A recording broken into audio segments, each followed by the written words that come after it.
This is Neil Schneider for MTBS TV at CES 2019. To my immediate right is Jan Ludwig, hockey star in person. Welcome to the program, Jan.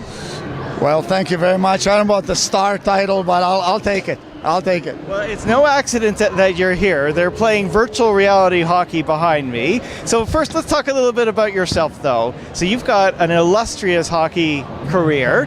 Tell us a little bit about what you've been doing.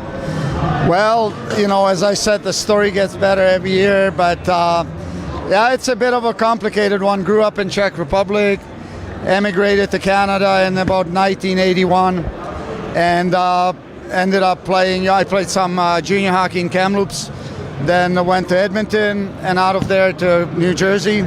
I was there for 5 years, and I got traded to Buffalo. I was there for a couple of years, and then I went back to Devils and worked with Mr. Lou Lamoriello for close to 30 years. And I understand you're scouting for Boston Bruins now too, yeah? Yes, I am. Yes, this is my first year with Boston. So everybody's keeping you busy here. And on top of all that, we're in the middle of this virtual reality hockey arena. What have we got on display behind us? Well, I also, besides the Boston Bruins scouting, I returned to Czech Republic to spend some time with my parents who are getting old, and I was asked to help my home team, the pro team where I grew up in Czech, and they had this pilot program happening with kids, Sense Arena, virtual arena training, and they asked me if I could lend some of my experience and expertise, and so I was happy to do that, and here we are. Okay, so what can you describe what this is? Well, the virtual training, it's happening in other sports. Hockey is, I think, a little bit left behind for whatever reason. It's a pretty complex game, hockey. So I'm not surprised that we're maybe lacking in this a little bit, but I'm glad it's happening. And essentially what we have here, we're on our artificial ice. That's not a must. We can do this on a cement or any kind of slippery floor. We have 4 sensors. We have a computer, we have virtual goggles, and we have a stick with a sensor gyroscope. And essentially we can do anything we do on the ice in this virtual reality in a Sense Arena. So you obviously you have a very tenured career in hockey, and now we've got this this digital action happening here with virtual reality. Do you think you would have been an even better player had you had tools like this when you were playing? I'd be still playing.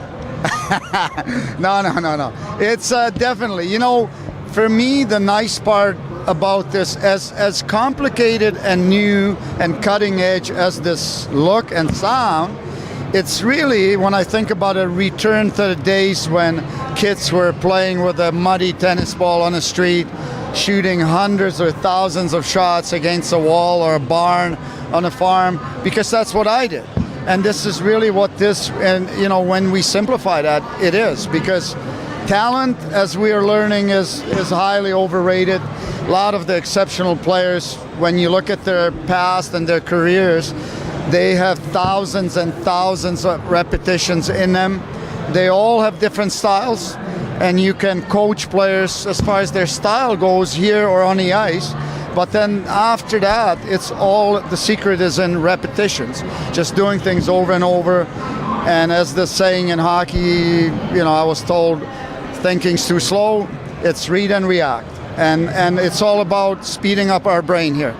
Reaction time, accuracy, reading the play, you know, and developing hockey sense. That's a whole long and very exciting discussion.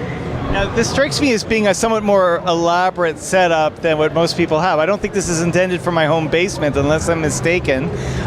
Who would ultimately buy Sense Arena? Who would ultimately use this? Well, actually, you're wrong, because just yesterday, I think they got like 10 orders from individual people who are buying it for their home, because you need the smallest area. You need this 4 by 4 meters, 16 by 16 feet, roughly, and actually people are starting to install it in their houses. If you have a house big enough, they're dedicating room, or you can have it in a garage, or you can have it outside. So this really is intended for consumers as well. Okay, I misunderstood. And what about professionals? Is this geared towards professionals as well? Yes, they're basically for now like a 3 levels. There's the sort of home usage, and there's the kind of junior level, and there's the pro level for guys like David Pasternak from Boston, or Patrick Eliash was here yesterday.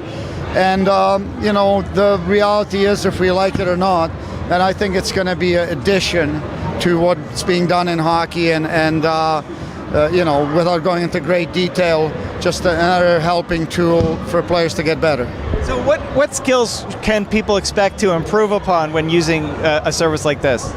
Well, essentially, we have about 80 drills now, and you can do everything we do on the ice, we can do in a virtual arena now. And again, you know, it always comes back to the brain and speeding up the signals. You know, we can be fast, we can be strong, but unless the brain is quick enough to send those signals to those muscles at the right time and right direction and so on, then all those big muscles are good for nothing a lot of times. So what about checking in those heavy gloved fistfights on the ice? Any training for that? We're not there yet. That's coming. Okay, version 2, yeah? Well, thank you so much for joining us. Thank you very much, and thanks for stopping by. This is Neil Schneider for MTBS TV at CES 2019. We will, of course, be back with more. Thank you for watching.